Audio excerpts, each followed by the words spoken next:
Aujourd'hui, je vous fais une petite présentation biographique de Charles Baudelaire, avec quelques éléments qui, j'espère, seront un petit peu éclairants et pourront vous permettre de mieux comprendre tel ou tel aspect des Fleurs du Mal. Cependant, en commençant, je fais une réserve très importante. Quand on lit un poème, le but, c'est pas d'aller retrouver tel ou tel élément biographique de l'auteur. Charles Baudelaire n'écrit pas des poèmes pour raconter sa vie.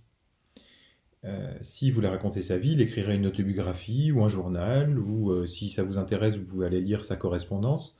Mais ses poèmes, ce sont des œuvres littéraires qui dépassent son existence. Ce sont des œuvres littéraires qui nous parlent à nous aujourd'hui en 2020. Si un poème se réduit à telle ou telle expérience qu'il a pu faire, si quand vous lisez un récit de voyage, c'est forcément, ça correspond au ticket numéro tant de son voyage en bateau, ou quand vous lisez la description amoureuse d'une femme, c'est forcément telle ou telle femme qui est morte et enterrée depuis belle lurette, ça ne nous intéresse pas. Ce qui nous intéresse, c'est que l'expérience humaine qui est partagée dans le poème a été vécue par Charles Baudelaire et nous rejoint, nous, aujourd'hui. Évidemment, le poète, comme n'importe quel artiste, se nourrit de son expérience. Un poète qui a découvert, par exemple, des îles lointaines, qui a particulièrement découvert tel ou tel pays, qui a eu une expérience amoureuse ou pas d'expérience amoureuse, bien sûr que ça va traverser son inspiration. Mais en aucun cas, il ne faut que vous réduisiez les poèmes à tel ou tel aspect. Comme dit Rimbaud, je est un autre. Je, le pronom personnel. Quand dans le poème, vous trouvez le pronom personnel je, ce je, c'est à la fois Charles Baudelaire et c'est vous. C'est moi, c'est celui qui lit. C'est-à-dire que le je qui est dans le poème, c'est comme un personnage. C'est un personnage qui ne se réduit pas à la vie du poète.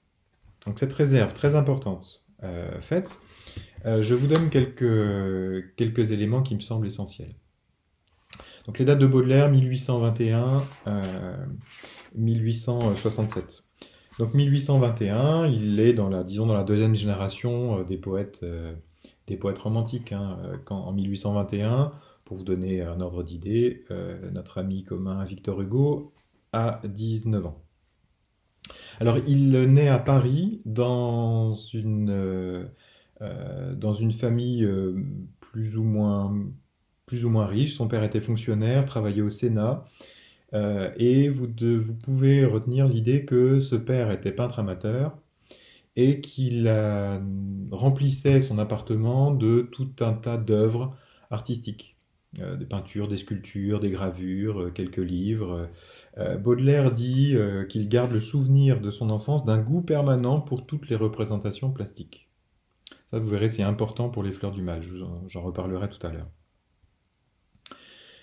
Lorsqu'il a 6 ans, en 1827, son père meurt. Il se retrouve donc pendant un an avec sa mère qui s'occupe de lui. Il a sa mère pour lui tout seul. Un an plus tard, sa mère rencontre un officier d'infanterie, Jacques Opic, qu'elle épouse en seconde noces. Alors, vous verrez, il y a peut-être quelques présentations biographiques ici ou là qui délirent un petit peu, qui exagèrent beaucoup les relations entre Baudelaire et ce beau-père. Elles ont été mauvaises à la fin de sa vie, c'était pas du tout le cas pendant toutes les premières années. Donc on en fait beaucoup sur ce père qui lui aurait volé sa mère, qui aurait pris sa place, qui lui aurait volé l'attention que sa mère avait pour lui. Bon, les premières années se passent en réalité très bien. Sauf qu'évidemment, officier d'infanterie, officier dans l'armée, Charles va voyager un petit peu en France. Ils vont devoir quitter Paris. Ils vont notamment s'installer à Lyon.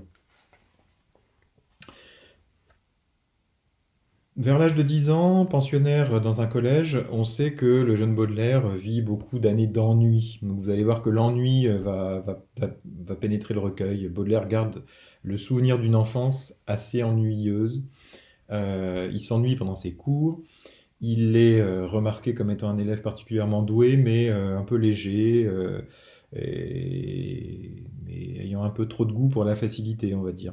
À 15 ans, il est à Louis-le-Grand, donc un grand lycée parisien, et on remarque qu'il est très doué, mais très léger dans son travail. Donc ça peut vous consoler éventuellement, vous voyez, on peut devenir pouvez toujours rêver de devenir un grand génie de la poésie en travaillant pas suffisamment. Il a en tout cas son baccalauréat en 1839, ce qui n'est pas rien, hein. Le baccalauréat dans ces années-là, c'est réservé à une petite élite, hein. Il choisit, après beaucoup d'hésitation, à rentrer dans une école de droit, mais en réalité, ce qui l'intéresse, c'est de vivre libre, d'aller et venir, de gagner un peu d'argent facilement, de vivre d'art, de rencontres.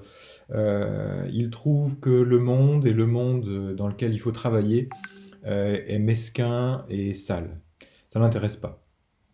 Donc il commence à rencontrer des poètes, et en réalité, il fait de mauvaises fréquentations qui ne plaisent pas du tout ni à son beau-père ni à sa mère.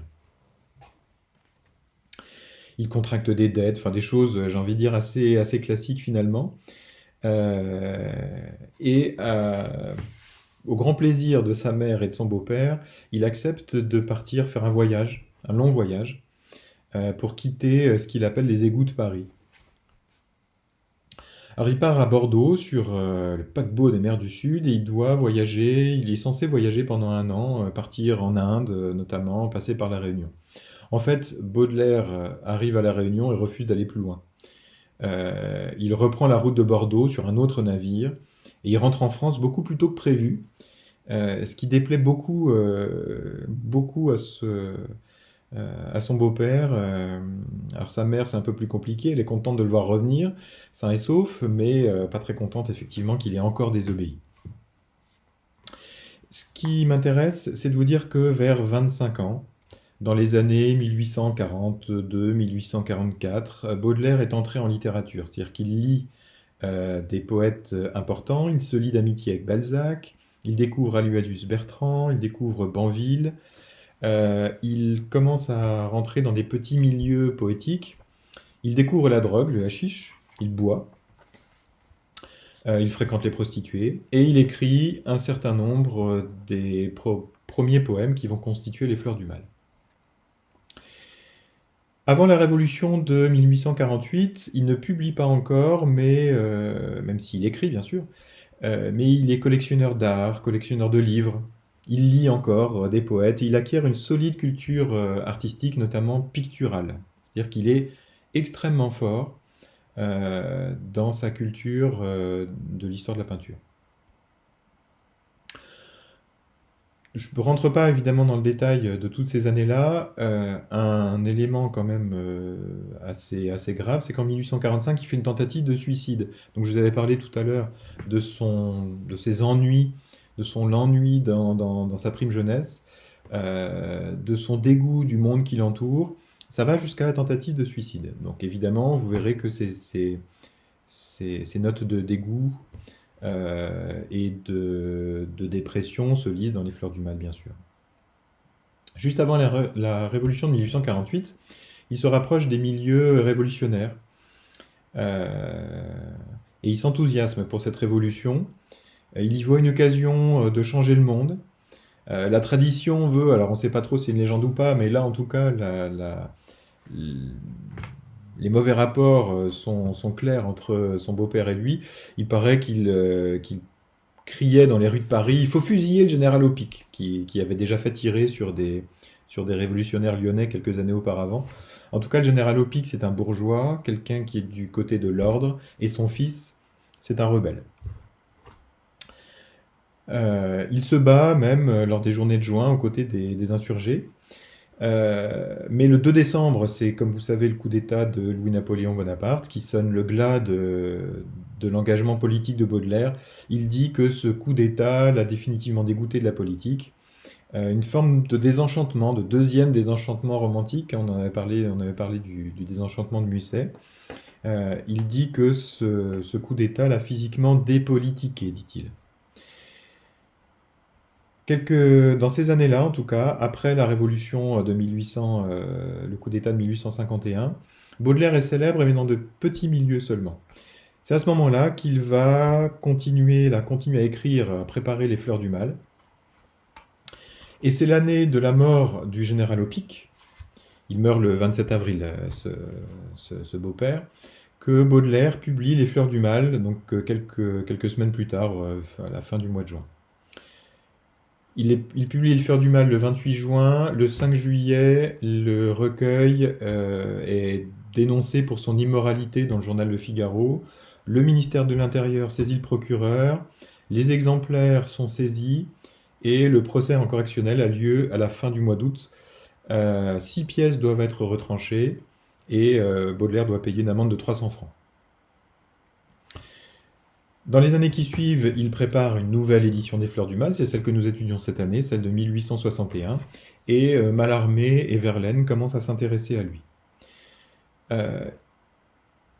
Dans les années 1864 et suivantes, donc il a à ce moment-là, vous voyez, un peu plus d'une quarantaine d'années, Baudelaire part en Belgique pensant y trouver un peu d'argent, faire un peu fortune. Et puis l'idée c'est de s'éloigner aussi un petit peu de ses créanciers parce qu'il est criblé de dettes. Il fait des conférences pour gagner de l'argent, mais les conférences sont un désastre. Les Belges, selon lui, ne le comprennent pas. Donc si vous avez une dent contre les Belges, vous pouvez aller lire Pauvre Belgique ou Ammonitates Belgicae, qui sont deux pamphlets, c'est-à-dire deux recueils terribles contre les Belges. Il tombe malade et à 46 ans, le 31 août 1867, il meurt après quelques mois de quasi-paralysie et de difficultés médicales. Voilà pour ce que je vous demande de retenir sur la vie de Baudelaire. Donc, une vie faite d'ennui, une vie faite de voyages, mais en réalité de voyages avortés. Vous voyez, les grands désirs de voyage, de départ, de quête de nouvelles contrées qu'on lit dans Les Fleurs du Mal. En réalité, c'est quelques semaines de voyage et il fait demi-tour assez rapidement. Donc vous retenez l'idée de l'ennui, l'idée du voyage, mais du coup, encore une fois, vous voyez, sans y voir quelque chose d'absolument décisif, en tout cas dans sa biographie, même si ça va le devenir dans ses poèmes. Et puis quelqu'un qui est très vivement intéressé et très connaisseur des milieux artistiques et notamment des milieux de la peinture. Un Baudelaire, j'y reviendrai quand nous commenterons des poèmes, a participé à beaucoup de ce qu'on appelait les salons de peinture et il commente beaucoup. Voilà pour ces quelques précisions sur la vie de Baudelaire. Je vous rappelle que surtout quand vous lisez les poèmes, ces choses que je viens de vous dire peuvent vous éclairer. Vous pouvez vous dire, bah tiens, effectivement, c'est pas étonnant qu'on trouve telle ou telle chose, mais surtout n'essayez pas d'aller traduire. Ce que veut faire Baudelaire dans ses poèmes Les Fleurs du Mal, c'est mettre en vers, sublimer, transformer toutes ces expériences personnelles, tout simplement.